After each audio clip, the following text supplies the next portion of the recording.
sure probably not. I am so excited to be spending time here with all of you. So, like I said, unfortunately, we're not going to be able to see the comments because there are now two humans blasting in live here for our book launch party. Woo! So, as we get going, as always, I want to give everyone a couple minutes to trickle in. I'm sure alerts are going off on your phones. Whether you're joining me here live on Instagram or elsewhere, super excited to be spending time with everyone.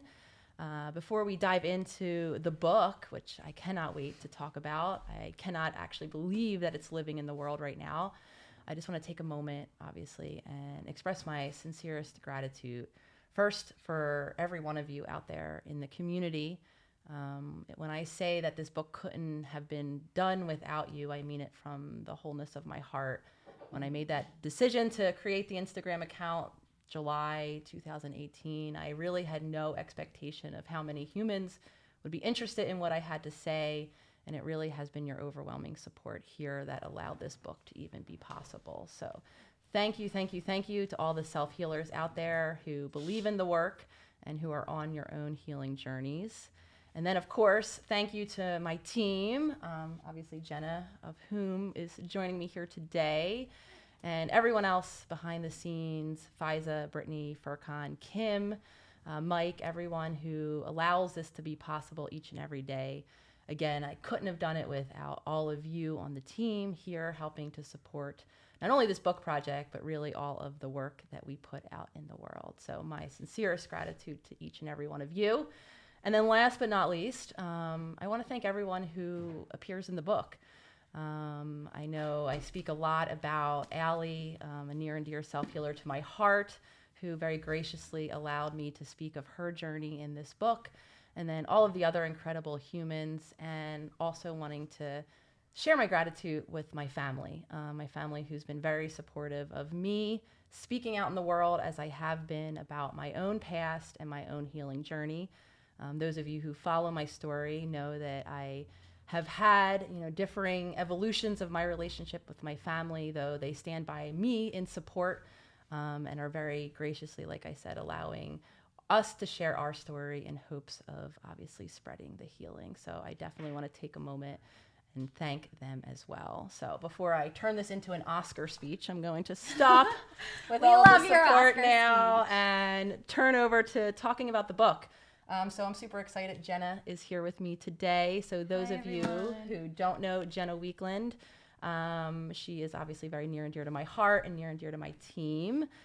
Jenna also may or may not be making a little appearance in the book herself because she's very much been on her own healing journey outside of even my orbit. And then, of course, our orbits have crossed, and now she sits here with me today and behind the scenes, day in and day out, doing the work of healing herself and now sharing her gifts with the world. So it is my honor to be sharing space with Jenna here today for our book launch event. Thank you. And hello, everyone. It's great to say hi and be on the other side of this with Nicole. It definitely was divine intervention that our paths aligned, and it very much is represented in this book, just really the journey of healing itself. All of the tools that you constantly hear Nicole talking about and sharing on Instagram have really been compiled in such a beautiful way in this book. And I know so many people have been asking, what's in the book? What do you talk about? How is it different from Instagram? So we really just want to go over some parts that I love about the book that really just naturally is a flow of, you're new to a healing journey. What is a healing journey? And kind of chronicling, okay, well, now that I understand what it is and consciousness, how do I put these tools into place? And kind of just taking us on a conversation and overview of really some bullets in the book that we love, and really just having a free-flowing convo with you guys to give you a little bit of what is inside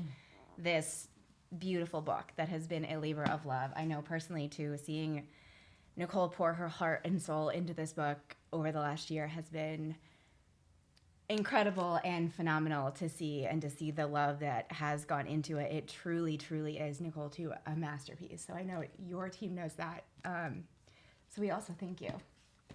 And before I get too emotional, I want to dive into the beginning part of the book. I'm going to read some parts of it that I love, and then would love to just join you in convo. This first part, so on the cover of the book, How to Do the Work, Recognize Your Patterns, Heal from Your Past, and Create Yourself. I want to dive into in chapter 2, we're talking about the conscious self, becoming aware. So this is actually in the book on page 25. If you have it, you guys can follow along. And Nicole writes, when people hear about my whole person approach to healing, they want to dive right in and meet their inner child, start the reparenting process, do the ego work, remove the trauma. This desire for the quick fix, emblematic of the Western culture in many ways, comes from an understandable want to end the incredible discomfort of living with these wounds. Before we can get to these deeper layers, we first have to gain the ability to witness our internal world. It may not sound sexy, but it's fundamental.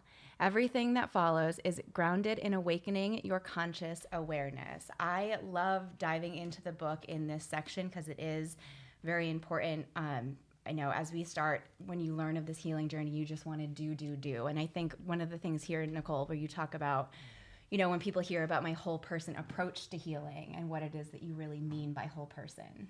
Yeah, absolutely. And this is really, Jenna, informed by my own, obviously, experience as a human, and also my clinical practice, which for a very long time I saw it as not really offering the full comprehensive tools for empowerment. And I saw this in my own life as someone who considered myself with ever increasing, insight and awareness. I too have been in therapy. I've laid on the couch, if you will, in psychoanalysis. So continuing to understand myself and obviously working as a practitioner in the room, attempting to help instill that level of awareness in my clients, yet I kept finding myself and others incredibly stuck. I think that's the number one word that keeps coming up. And of course, when we're stuck, usually we're struggling in some way. We're uncomfortable. We're repeating patterns that don't serve us. And as a human myself, who was quite uncomfortable, when you read the start of the book, and I share a story where I'm crying into my oatmeal. I don't think words really could express how deeply unfulfilled I was, and mainly because I wasn't connected to the depth of that lack of fulfillment. Yet I was struggling and I wanted to change, yet I couldn't figure out how. So it really was my own journey of understanding the very incomplete way that many of us are thinking about ourselves, with many of us maybe trying the mantra approach, the affirmation, trying to think ourselves toward being better because we're uncomfortable to different degrees, yet we can't. So really honoring, again, the places that we all come from in our despair and in our struggle. And of course, the work, the book now is my hope of giving people the toolkit, really understanding, as we'll talk a bit more, of how this is a process of healing, and how I very intentionally in the beginning of the book talk a lot about, like Jenna offered, this concept of consciousness. And it's, in my opinion, it's because it's through the foundation of becoming conscious that two things become really apparent: how stuck we are and how unconscious we're living, again, repeating the habits and patterns that live in our subconscious, and then obviously giving us the tools and the pathway forward. So I want to honor every individual out there who has met my work in one form or another, and now who may have the book or might be considering ordering the book, honoring again where you're at on your journey, acknowledging it is our natural tendency to want to plow through. Okay, I know what hurt me in the past, and now I want to get better. But I'm urging everyone who might pick up this book really to settle into that practice of consciousness first. It is until we see ourselves clearly that we gift ourselves then with the choice to create change. I love that. And if you're hearing that and thinking, coming to a place of consciousness or where to begin, that's exactly what this portion, what we're talking about here in the book, begins to go into. I know for me personally, on my own healing journey as well, when you first get introduced to the work or the work of healing in general and consciousness, I personally experienced getting to a place of wanting to do. You first learn about it and it's okay, I want to heal, I want to go in, I want to get all this done right now, kind of in this quick fix. If I order food, I can find something on my phone and have it at my door in 30 minutes. And it's it's normal, and oftentimes we go into healing and also have that same desire to do this quickly. And it's I think it's written out beautifully in the book, really as a stepping stone and an introduction to the fact that this is a journey you are embarking on. If you're not already, and this is supplemental, this is giving you access to opening a door to really embarking on a longer journey that does begin with awakening consciousness and beginning a consciousness practice. And if you're wondering, how do I do that? That's exactly what this book is for, is to supplement a journey and also to open a door and to welcome you into embarking on a new journey. Yeah, and I think as we become, that's very beautifully spoken, Jenna, and as we become more conscious, what we're able to really fall into witnessing of is our really interconnected being, the fact that we are a physical body. Again, like I described earlier, I was so disconnected from the depths of how unfulfilled I felt, because I was so disconnected for so long from my physical body. Those of you who are familiar with my work and who will pick up the book will read about my spaceship, that I used to dissociate or detach myself from the very overwhelming feelings that lived in my body for so long. It was my life support. It was my raft. It was how I kept myself safe. And it wasn't until I consistently began to practice consciousness that I met my physical body and all of its sensations. And then, of course, even more complicated are our emotional centers. The fact that we have energies and hormones that course through us that, as far as I'm concerned, are messengers. They contain messages, our feelings, this whole emotional world. And then, of course, there's just so many of us that are awakening to the essence of humanity, to the reality that there is this uniqueness inside each and every one of us, whether or not you want to call it a spirit or a soul or give it a name, or just, we're all kind of, I think, falling into that awareness that there is something that makes me, that makes Jenna, makes Furkan, and really kind of embodies who we are. And as, like I said, we begin to practice consciousness, at least for me, we begin to meet those parts of ourselves. And the most frequently asked question I get from people who are discovering this essence, and I'm sure you probably heard this too, is, well, where is my intuition? How do I know what my purpose is? How do I know if I'm walking in the right direction, whether it's in my relationship or in my life, at scale? And how we meet ourselves is by becoming conscious to our full being. So what holistic work and wellness means to me, what I sincerely hope the field of psychology begins to embrace, is a holistic model of healing, really honoring that we are all living life in this human existence in a physical body. And again, we all have emotions, very natural messengers of humanity, really. And again, really beginning to honor our uniqueness. So my hope, again, is we embrace our fullness of humans and really understand that the more disconnected we are from those parts of self, the more likely we are to be stuck in the ways that we're stuck. Thank you. I think that beautifully illuminates just the beginning of this, where it says you are not your thoughts, and like you're saying, you're not your thoughts. You're actually the soul, the being, whatever it is that you want to call it, who's actually thinking those thoughts. And where you say, when people hear about my whole person approach to healing, I think how you just spoke, that really illuminates beautifully that it is a mind, body, soul, spirit, whatever it is that you want to call it, that there is that level of consciousness, yes, in our thoughts, also in our bodies and our connectedness around us. So it's really, I think it's incredible what you are doing in the field of psychology, and just really illuminating that there is so much more in a whole person approach to this healing and what we're doing. And I think it's kind of been like a missing link or bridge that is clearly very powerful to everyone who's tuning in now and everyone who's already pre-ordered and purchased the book. I know you've been just watching you write it as well. There is something that is uniting all of us together for this teaching and this truth, that I think whether you can put a name to it already, there's a reason you're watching this. There's a reason you've gotten the book. There's a reason a friend gave it to you. There is something already about it that is uniting us, which is very much part of that deeper whole person approach that you're talking about. Yeah, I couldn't agree more. And I've always said, one of the promises I made to myself in my healing journey was to learn how to speak my truth, because I really struggled in that way. And I really centered myself on the awareness that if I was able to embody my truth and put it out to the world, that it would find its way to the people. So I see that beautifully every day in the creation of the self-healers community. Now, obviously, that is transferred over into the circle, and now the book. So I agree. I think that we all have found the message at the time that we needed it. And really, we're all in different places of our healing journey as well. And really honoring that space, because it is brave to begin to even consider what for many of us are new ideas, are challenging ideas. Very much as a part of my own healing journey, there was a lot of shedding, a lot of grief of old belief systems, old stories and narratives. We're going to shift into and talk a little bit about how much narratives shape our life. But I, like all of you listening, had so many of those that were ingrained in who I thought I was and in how I thought my life would play out. And time again, I began to challenge those and peel back. And within that is a lot of grief.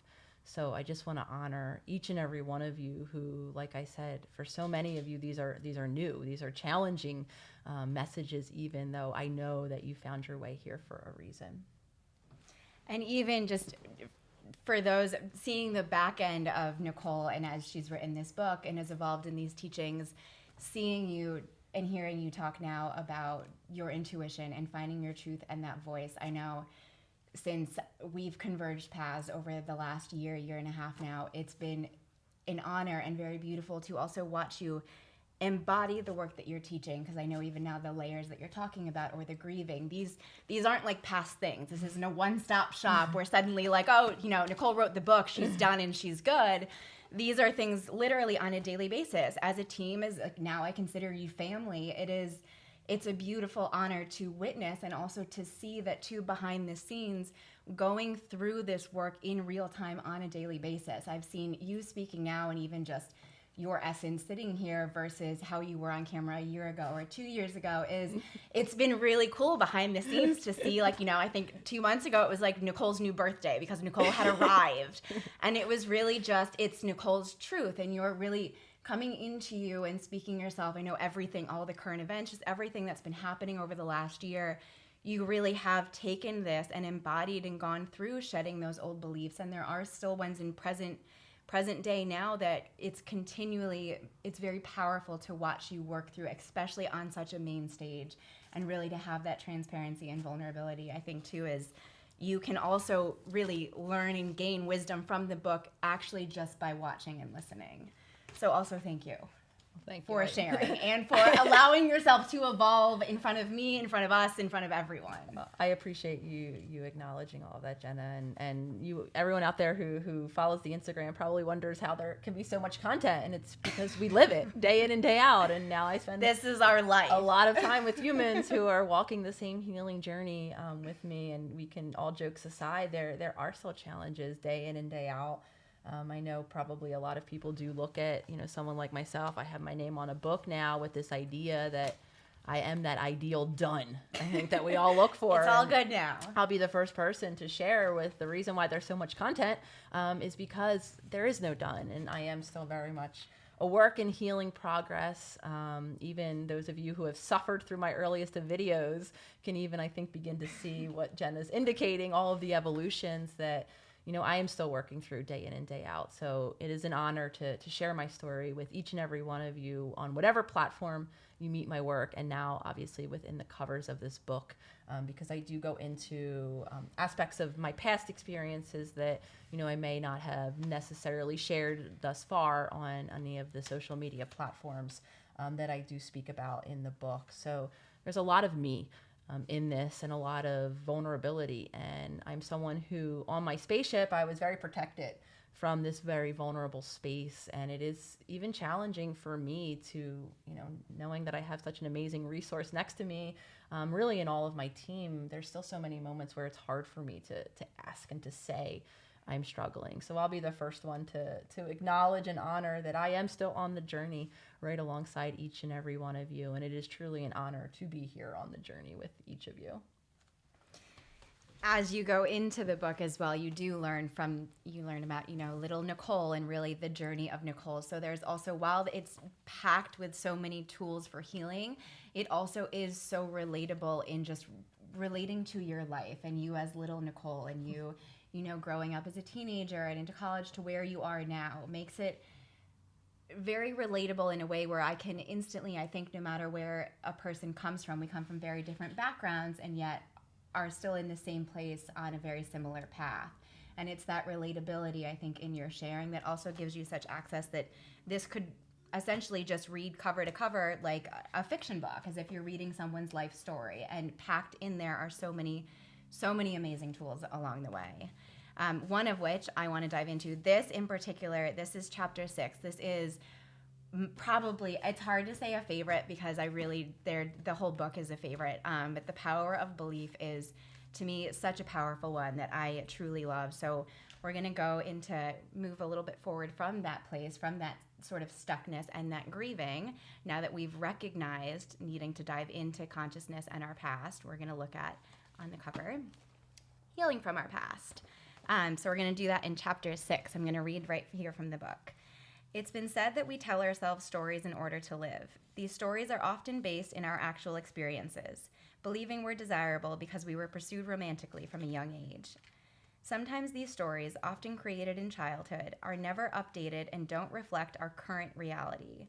Those of us like myself, who might have been a shy child, may continue to consider ourselves a shy person, even though we no longer feel or act that way. Now, let me just look here. I had some other notes up here that I wanted to read. Okay, so let's talk a little bit about that. So looking at you as maybe little Nicole, or little Nicole as a shy child, and going into, you sort of embody this like belief or this narrative that you are shy. So as an adult, you're showing up from that past and those patterns as now a shy person, almost as an identity. Yeah, absolutely. So little known fact, is that I was incredibly shy. I'm sure some of you listening might see the follower count on some of my social media and think, how the hell could I be someone who is shy? Though I was a little girl who, it's a running joke in my family, used to literally hide behind my mom's leg.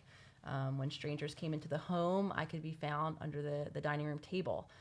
We all had, I think, that childish belief that if you can't see, or if I can't see your eyes, you can't see me. Yet I very much heard, "Hi, Nicole," being shouted from the other room, wishing I was invisible under that table. So I'm very, very shy in childhood. And that's just one example of many of the narratives that we begin to create about ourselves. So of course, my I'm shy narrative was born out of events where I didn't have many friends in childhood, where I was, seemingly afraid of people, not really the child who was going to have or strike up a conversation with the strangers next to me. There's so many other stories, however, that lived in my own subconscious mind about who I was, what my position in the world was going to be ultimately in life, and really about everything in life. We all create stories, something that unifies us. I know we have quite an international community, so regardless of where you are around the world, something that unifies us as humans is our minds, our brains seek to understand the world through narratives. That's why many of us like books. We like stories. Many of us are even amazing storytellers. This is how traditions were passed down through our ancestry for a lot of us. And then again, it's because we're wired to create and assign meanings to events that happen in our life. And then, of course, the more consistently an event happens, the more consistently our thoughts are validated by what happens to us, the more we become even more sure that these stories are true. I go into the book about a very helpful, yet also very unhelpful little function in our brain. It's called the reticular activating system, otherwise known as the RAS, which works as a self-confirming belief machine. It's actually our mind's filter. And what it does, and we're very grateful for this function, like I said, we need this reticular activating system, because if we had, even in this one moment in time, if I had a 10 to all of the stimuli present here, there would be smoke coming out of our ears. We would be in full overwhelm as humans. So our brain, outside of our conscious awareness, has to determine what is relevant for us in this moment. What do I need to be paying attention to in this moment to continue to live, essentially? And so what my mind does is it filters out everything else, essentially. So we become a self-confirming machine. The more we practice a thought, the more it does map on to what we see, our experience in our environment, the more we're telling that reticular activating system that this is relevant to who I am. So the more that RAS then filters out anything else. And unfortunately, what it's doing for us is it's filtering out disconfirming evidence. It's filtering out the moment or the moments where something against what I believe to be true is present for us.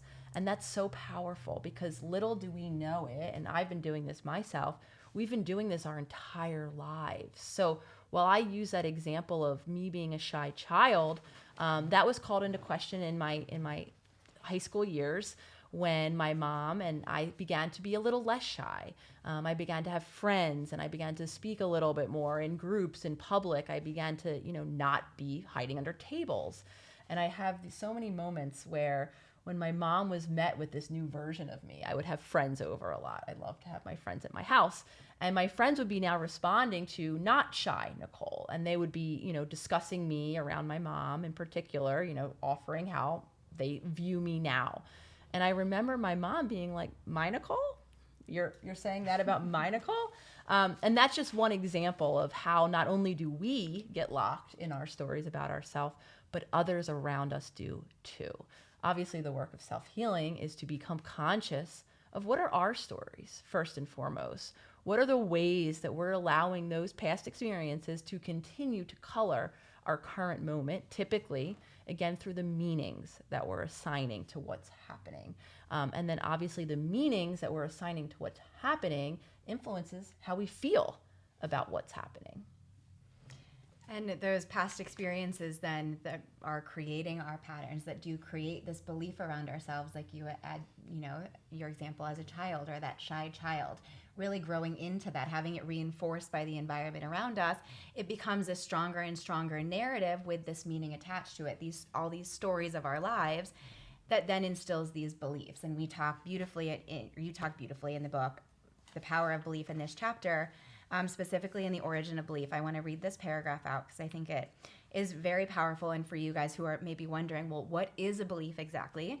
Nicole breaks it right down for you in the book. What is a belief exactly? A belief is a practiced thought grounded in lived experience. Beliefs are built up over years of thought patterns and require both interior and exterior validation to thrive. Beliefs about ourselves, our personality, our weaknesses, our past, our future, are filters that are placed over the lens of how we view our world. The more we practice certain thoughts, the more our brains wire itself to default to these patterns. I think that this is so wonderfully put. I love here where you say, beliefs about ourselves, our personalities, our weaknesses, our past, our future, are filters that are placed over the lens of how we view the world.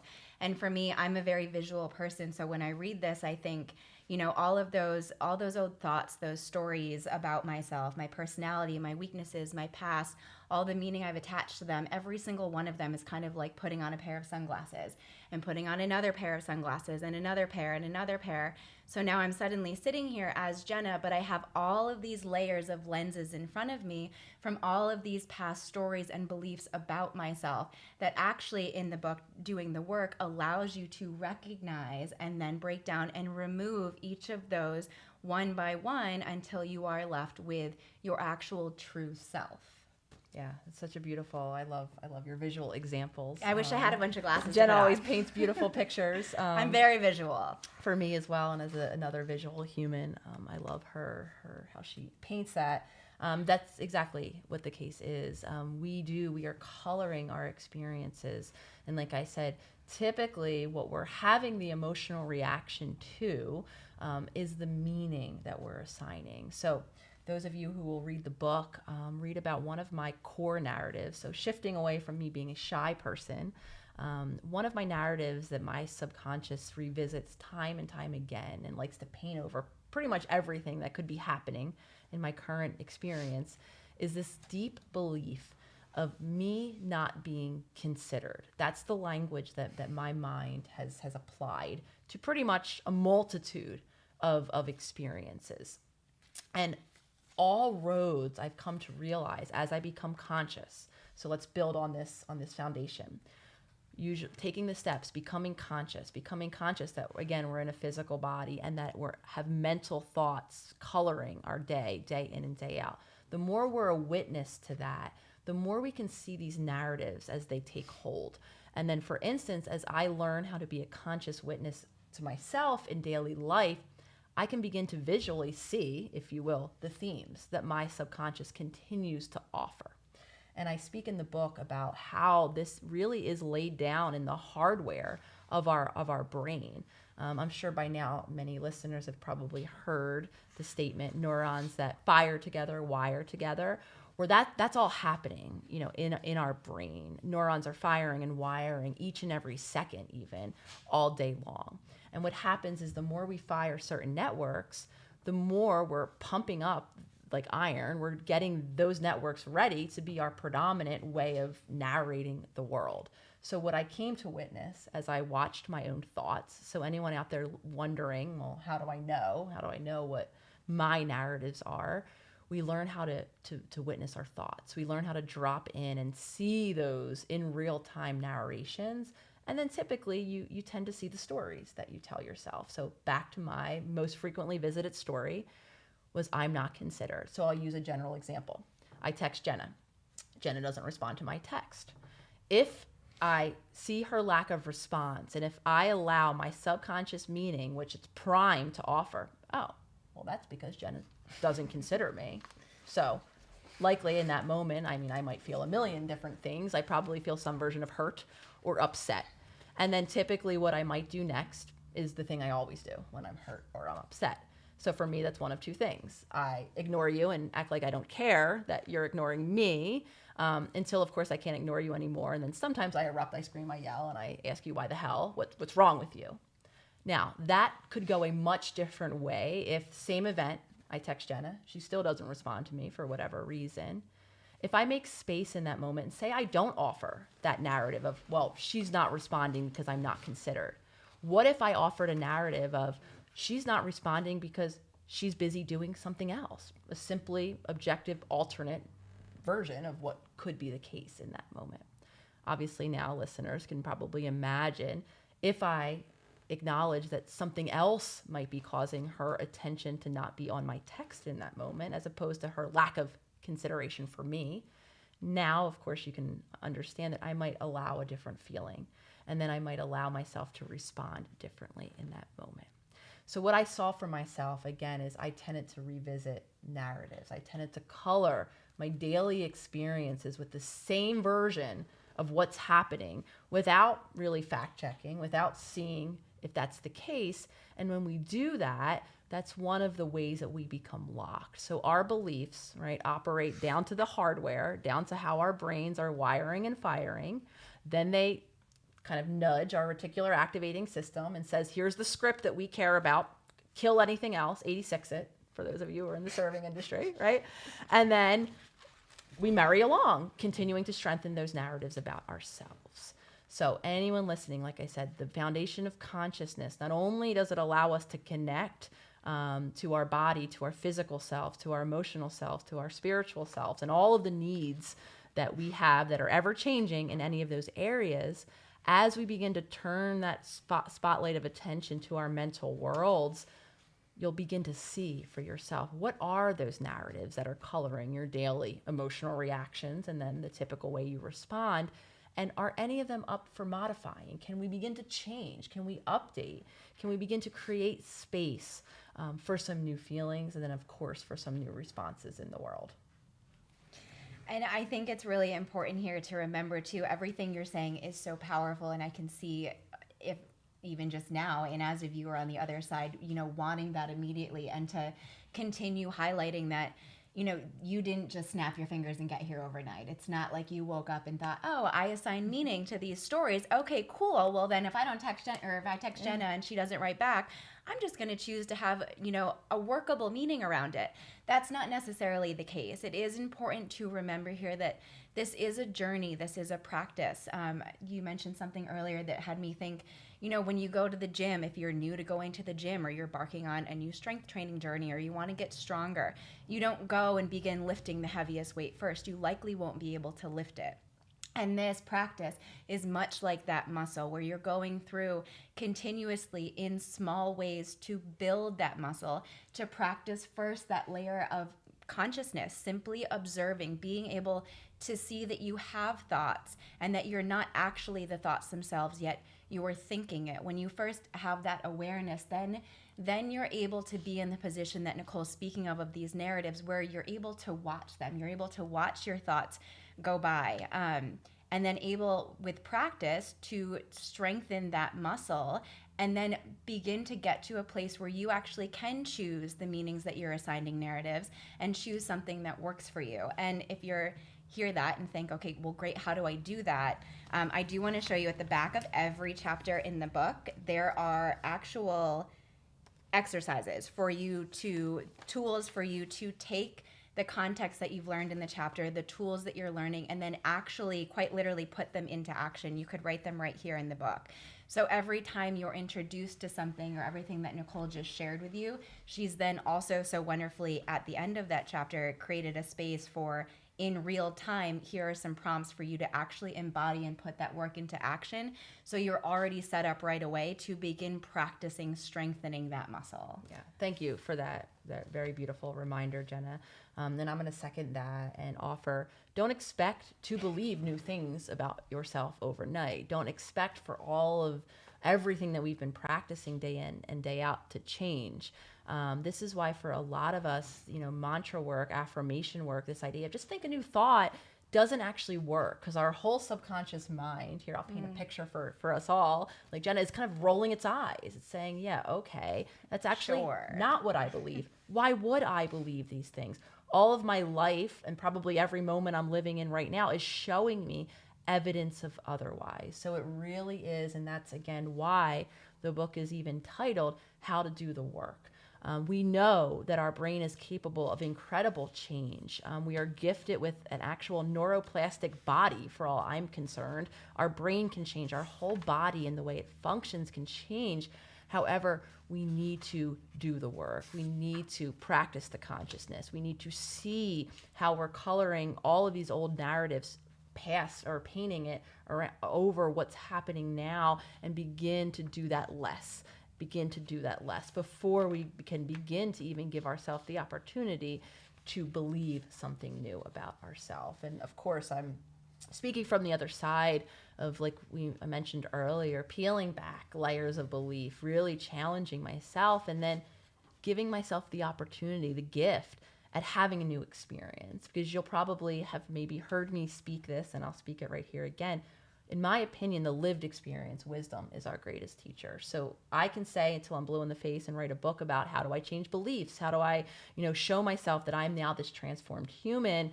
And I know how it is to be human. And I know that until we do the work of witnessing, maybe for the beginning part of our journey, how much our past is coloring what's happening now, and then of course, beginning to do the work of healing, we likely won't believe it. So like Jenna said, as you embark on this journey, don't anticipate that now if you begin to identify the problematic beliefs in your world, don't anticipate that they'll go away overnight. They absolutely won't, though they can. We can begin to teach ourselves how to let in new experiences.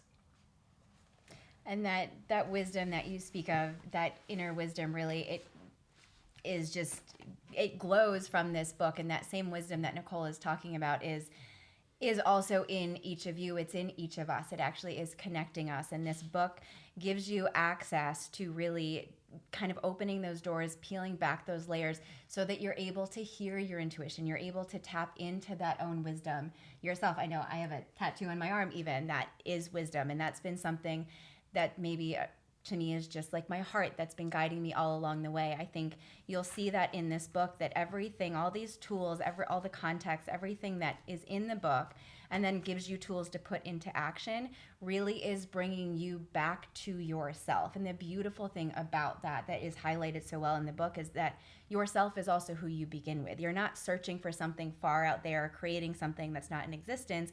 It's already here within you. And this book really is kind of, if you think of like a giant block statue and you have to chisel it away to actually get the work of art underneath, we're all sort of these giant blocks of clay or whatever it is that you want to chisel. And going through these pages, doing the work on this journey of continuous practice allows you to begin to chisel that away to really meet your true self and to meet the wisdom that is already inside of each of us. And a great segue to, and how to do that when you're thinking, okay, well, this sounds great. How do I actually begin?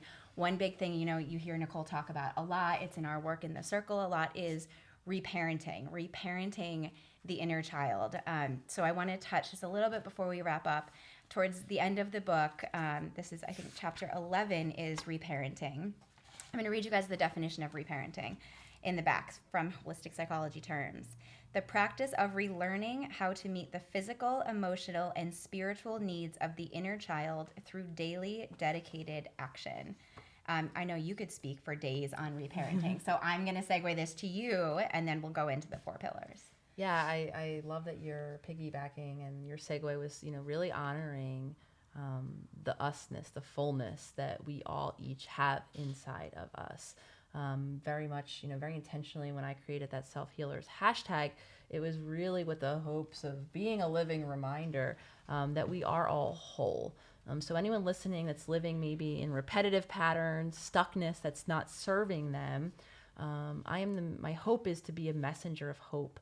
That it's not because you're broken, it's not because something's wrong with you or you have that genetic chip that is unchangeable. It's actually, again, as a result of the habits and patterns, the environments, the experiences that you've accumulated over time. Though within each of us, there is that whole, full, well-being that we can access, that we can find our way back home.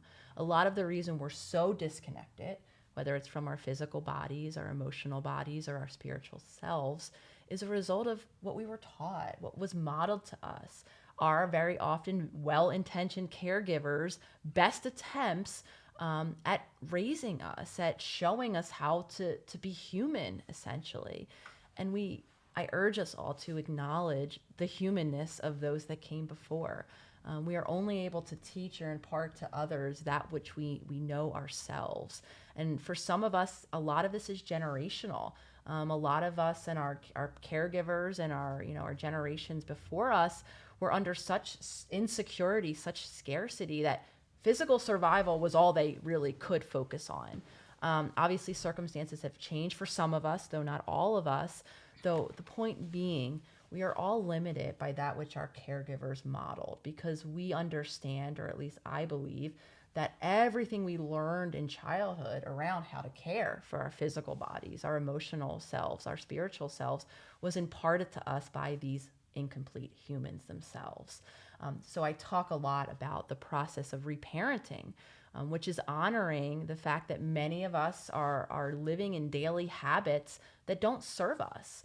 That don't serve us in our uniqueness, in our unique physical bodies, that even those of us that might feel very similar to our caregivers, to our families, the reality is that we're all different. And we might not have been raised in environments that actually supported that uniqueness. That's, of course, compounded by those of us that had environments where we had trauma or wounding that we are carrying with us. So as far as I see it, in adulthood, I believe we could all use a new process of teaching new skills to our adult selves, ones that more fully honor my uniqueness. Just like Jenna, her daily habits and patterns might not look exactly like mine because she's a different human in a different body. So reparenting really is the daily commitment to showing up for ourselves in this new way, to being conscious to what our needs are in any and all of those areas. And then again, through a very process-based approach, because chances are you might not know how to. I know I didn't really, once I deplaned my spaceship and I dropped into this body, I really didn't know how to care for my physical needs. Emotions were in a completely different world to me. Even those of you who, hear me speak of this, being a doctor of emotions really didn't translate to me knowing how to care for my emotional self. And I had a lot of older coping skills that I used around my emotions that didn't serve me in my relationship. So what reparenting is, just to pull back focus before we talk a bit about the pillars, it's the general process of honoring the ways in which, again, our past, what we learned in our past, is no longer serving our present. And then, of course, taking those very small steps to begin to create newer habits that will better serve the fullness of our adult experience. I love here you highlight this in the book as well, where you say, we're constantly changing transient creatures, which, as you're talking about, even how what's unique to you is going to be different to what's unique to me. And what was unique to me yesterday may be slightly different than what is unique to me today. And it is really important, I think, to highlight, as you do throughout the book, that we are creatures. We are all humans that are constantly evolving. We are these transient beings who are continuously evolving and changing. And those needs, or those reparenting needs, which we'll go into, may also continuously evolve as we go. And I emphasize that uniqueness because, as you say here in the book too, it is helpful to know that this process is different for everyone and does not have exact linear steps. I think you highlight all throughout the book and all throughout your work and our teachings that this isn't a one-stop shop for everyone. It's also not a linear path. It's not going to look the same for everyone. My healing journey is going to look different than Nicole's healing journey. Nicole's healing journey is going to look different from each of you that is out there. So I do want to highlight that continuously as we go, that this is a practice. This is unique to you. It's not going to look the same as it does for your neighbor. And the book, specifically, like these tools that Nicole's talking about, the 4 pillars for reparenting. So Nicole's broken down reparenting into 4 pillars, which we'll go into. Each of these pillars are also going to look unique and specific to you. So really this book serves as, and all of the tools, each of the chapters, really as guideposts and really as messengers to say, here's a tool, here's kind of this box without a lid, because we're not in a closed one, but here are some guidelines and some guideposts for how to help you, how to serve you, how to supplement your journey. And then what you choose to do or not do with those is going to look different for everyone, which is perfect. Now, the first pillar, so there are 4 pillars of reparenting that are broken down in this book. The first pillar of reparenting is emotional regulation, or the skill to successfully navigate our emotional states. Now, if you're someone who's new to emotional regulation, as I think a lot of us, even as adulthood, are new to it, successful emotional regulation looks like having a feeling, as we will always have as humans. I love that you offered that reminder, Jenna, of we are ever changing, and our emotional states are ever changing. We don't just have a baseline where we just feel one kind of way all of the time. Like I said earlier, our emotions actually contain messages for us. We want to continue to feel about life. So what successful emotional regulation looks like is having the feels about life. Again, our goal isn't to be emotionless. We're definitely going to be reactive to things that happen to us in our given environments. However, our goal is to return to a baseline, to have the feeling, and then to go back from having the feeling. You'll see in the book I talk about emotions lasting 90 seconds. So many of us as adults, so I was joking when I said many of us don't have that flexibility. Many more of us are getting stuck in our emotions, or all we know is either flatness, because maybe you're dissociated like I am, so you're so disconnected that it feels like you have no emotions, or maybe you're really just intimately familiar with one emotion. You're caught in a stress cycle, or you're caught in a sadness cycle. Again, the goal is to have the feelings and then to return back to baseline. A large reason, again, why we don't have those tools is because of what was modeled to us, because perhaps many of us were in environments that were way too overwhelming.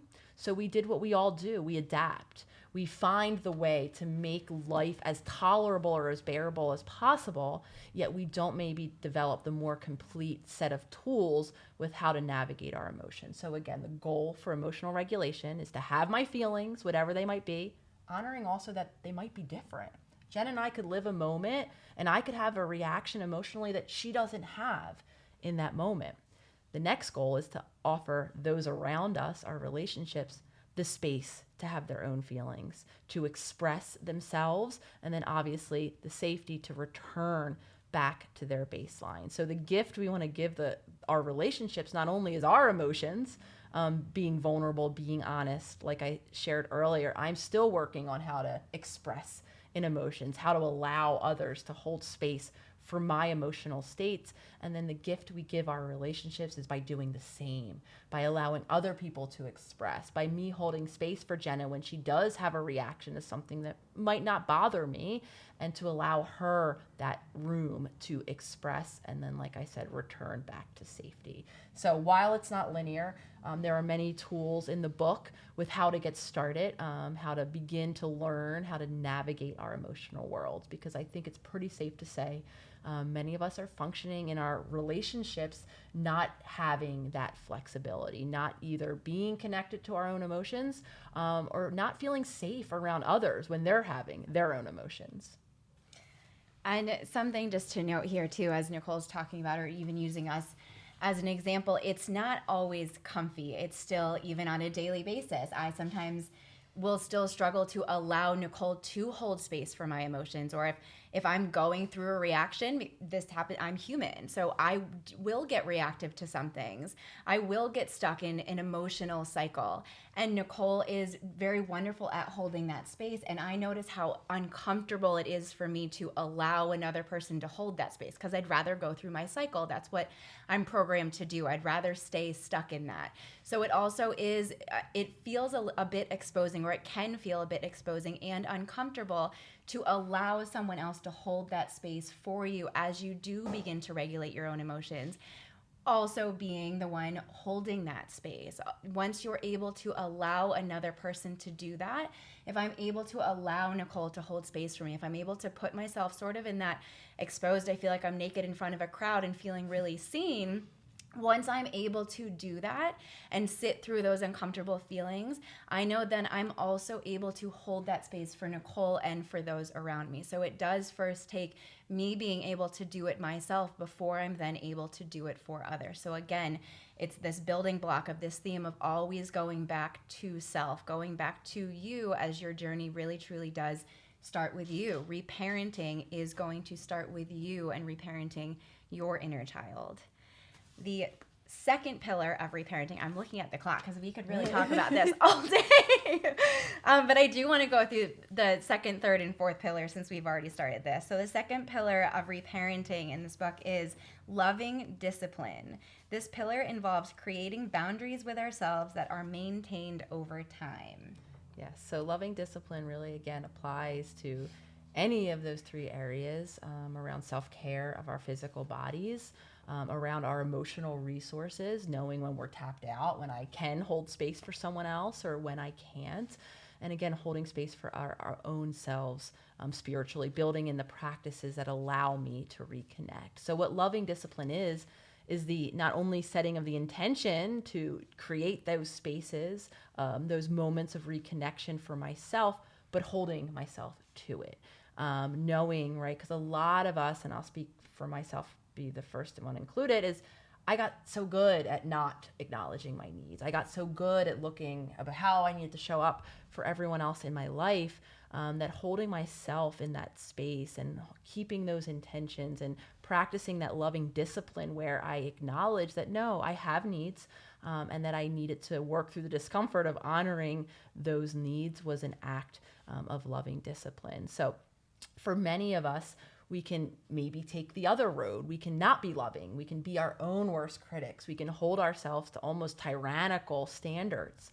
So the suggestion here is really to cultivate the loving aspect, the compassion, acknowledging and honoring the moments where we don't show up for ourselves, as we're not always going to, though very gently and compassionately beginning to allow our needs to factor in. So again, it's very individual in terms of some of us might want to really get started on the physical needs of the self and practice some compassionate, loving discipline around caring in those areas. and others might dive into the more emotional needs. Though loving discipline is the act of holding ourselves accountable, of acknowledging that we all have needs and that it's okay and it's safe to begin to honor them in our relationships or in our environments. I love that. And I think it's important to note when we're talking about loving discipline too, it's not morality, it's not good or bad. Like Nicole's saying, really holding space for that love and compassion for yourself is non-judgmental. Or if that judgment of yourself does come, not judging the fact that you're judging yourself and just allowing it to come and allowing it to float away. This takes us to the third pillar of reparenting. Now, the third pillar of reparenting goes hand in hand with loving discipline. This is self-care. Yeah, so these are the actions then of creating new habits and patterns, being honest in the areas where we're not showing up for ourselves in the ways that we need. I know for me, it was getting really honest around how much am I sleeping? How much am I building in moments to de-stress or to decompress? The answer in both of those areas was not much at all. And then, of course, it's beginning to actually create the new actions, the new plans, making the bedtime a priority, hitting pause before I jump into work first thing in the morning. And for me, the morning hours were really sacred, building a boundary around that so that within those hours, I can begin whatever the practices that resonated. So for me, it was building consciousness into my day. And then it was building the moment of turning inward and trying to rediscover that intuitive space and what it was saying throughout the day. So the actioning of self-care is incredibly important. Again, it looks different depending on where we are in the journey. I definitely don't suggest you adding 5 things to that to-do list of self-care. You'll hear me go back in the book to the concept of small daily promise time and time again. It's building a new promise in one area of self-care, going to bed 5 minutes earlier, not 5 hours earlier, really beginning to create change in small ways. Because what we want in this area of self-care isn't white knuckling it where I can maybe do this, new thing one time for maybe the next 3 weeks and then life crashes around me and I can't maintain it. What we want to do is to integrate these into what we do. So now 2 years later, 3 years later, I have a morning routine. I just get up at an early time. I didn't come by that overnight. I practice keeping promises so that I could create these spaces. So again, the suggestion is don't expect life to look different now that you've listened to this talk or now that you've purchased this book. Life will not look different tomorrow, though we can set ourselves up to succeed because what we're interested in is the longevity of these promises. So picking one area that you could use a bit of better self-care and practice keeping that promise for at least 30 days, just that one promise, before you build in another promise in terms of self-care. It's building that muscle. Now, the fourth pillar of reparenting, also what Nicole's talking about, I just want to highlight in the back. So of this reparenting chapter, we will go into the fourth pillar really quick. But if the things that Nicole's suggesting, or if you want suggestions on how to really implement these things, each of those 4 pillars in the back with these action steps is broken down with suggestions. There's space for you to also get curious and create what you could implement in your day. And there, again, this book is a guidepost. It serves as a guide. There is guidance here for each of these pillars that Nicole is speaking about so that you're not just left with, oh, that sounded great, Nicole, I read the book. Okay, what do I do? This actually is a guide, as if there is a teacher next to you, really kind of taking you along the way, allowing you and empowering you to actually be your own best teacher. And with that, we'll go into the fourth pillar of reparenting. The fourth pillar, one of the ultimate goals of the work, is to rediscover our childlike sense of wonder. Yeah, so listeners out there might wonder, if I lost my mind, kind of offering that we all have this very childlike place inside of us, even as adults. And I'm here to say that we do. Wonder, awe, being present in the moment is actually a consciousness state. Some of you might have heard to a concept called flow. Essentially, it's being here for it, hashtag, if you will. And that actually, like I said, is a consciousness state that we are able to allow the moment in, the wonder that is in the moment in, when we feel safe, when we feel grounded in our bodies, when our needs are met. Are you sensing the theme here of what we're building toward, right? When I have foundational practices where I feel whole and cared for and integrated, I now can feel safe to be. And when I am just being, as we talked about earlier, so many of us are focused on doing, on checking the boxes, on finding the thing outside and stuffing it inside. When we can just be, we can be in receipt and reception of the moment. And that's actually a very beautiful place to be. We can then allow in all that is life, all of the feelings, all of the relationships. We can remain connected to our purpose and then begin to live in purpose and in action. I believe the work that is probably drawing most of you here is that desire to either find that purpose or find that connectivity, whether it's to to your purpose or to other humans or to the collective or to life itself.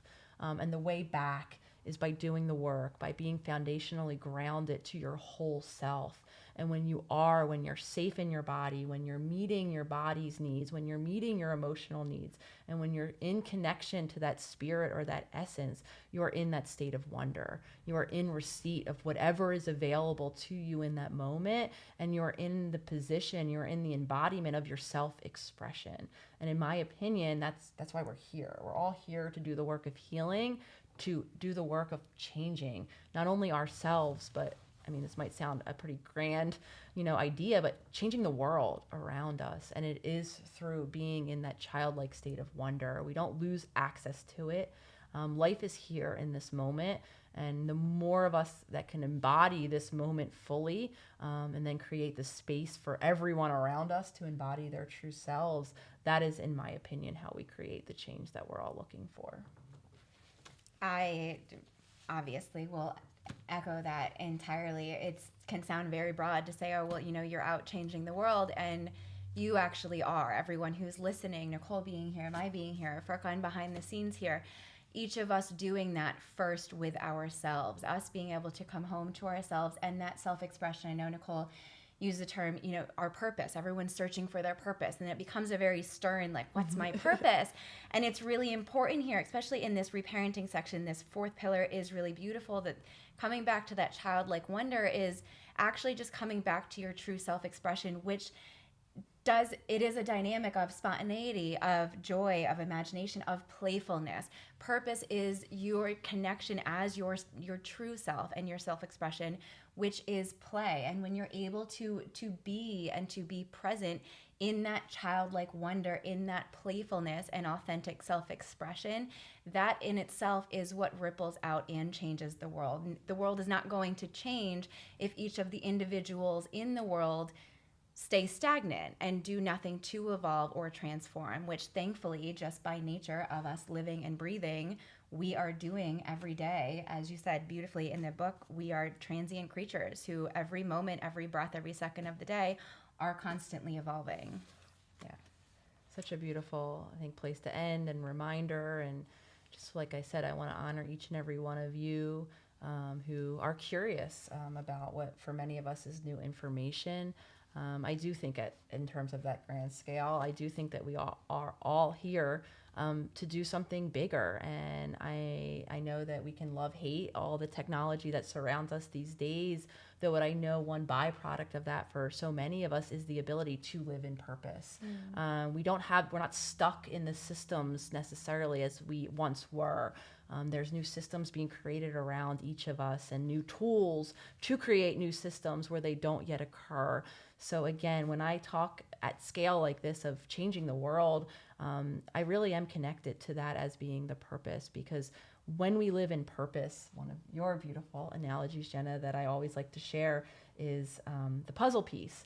When we are living in ourselves, in our fullness, we are living in our purpose, even if that is whatever that means in life. That could be the scale that I'm living with my immediate family. It doesn't have to be, of course, blasting to millions of people as Jenna and I are right now. Purpose ripples out. And there's so many ways that so many of us are living in purpose and we don't even realize it. And there are so many more ways that we can begin to live in purpose, again, using these tools, just by embodying who we are and allowing that to be enough in and of itself. So I believe that work that we're doing here each and every day is the scale of changing ourselves and thereby changing all of the relationships and the world around us. So again, I want to honor each and every one of you for taking the time, for jumping on this event, for grabbing the book, for engaging your curiosity around some of this information. I honor each and every one of you, and like I said, I'm here right with you. I know Jenna's here right with you, and we're walking the same journey, and now we're doing it together. I think that's one of the most beautiful byproducts of this community. When I thanked everyone for your role in shaping this book and in helping this book become a co-creation, I mean that in my heart.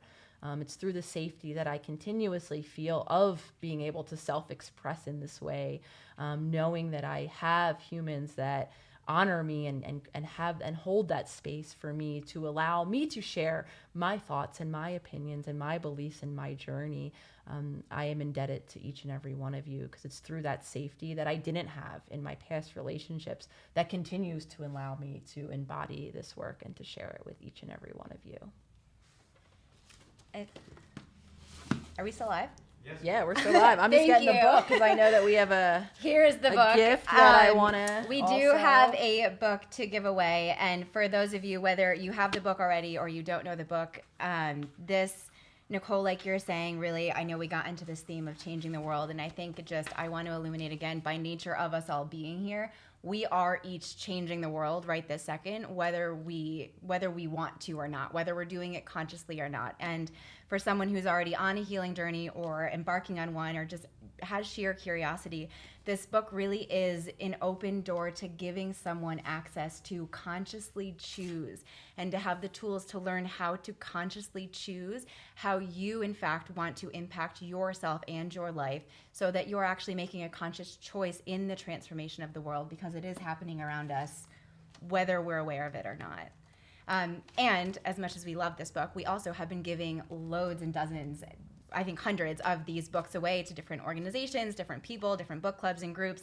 And we have someone, I think, who is live now, Alex Sayer. Alex Sayer, yeah, we ran a giveaway for a free autographed copy, so I am getting ready to... This is your book, go Alex. ahead and give you my name on that book, and we'll make sure, Alex, that this book comes your way. And yeah, so to speak to Jenna's point, we are making sure that this book gets in libraries, gets in any organizations of need, any underserved areas. We want to make sure that these tools are available. In my clinical journey, I've worked in so many under-resourced, to say the least, organizations. So it is, I think, all of our team really near and dear to our heart, given all of our individual journeys, of course, to make sure that this book gets in the hands, gets in the access points of people who might not be able to afford their own copy. So definitely, if that's anyone out there who's listening, check your local libraries. If it's not yet there, we are making sure that we are calling around, and let us know if there is a library that doesn't yet have copies stocked. We invested a lot of money into our own books to make sure that we can gift them and make sure that they are all the places that they need to be. So as always, thank you all for spending this time with us. Thank you, Jenna, for sharing your time with me and your thoughts on the book. Alex, this book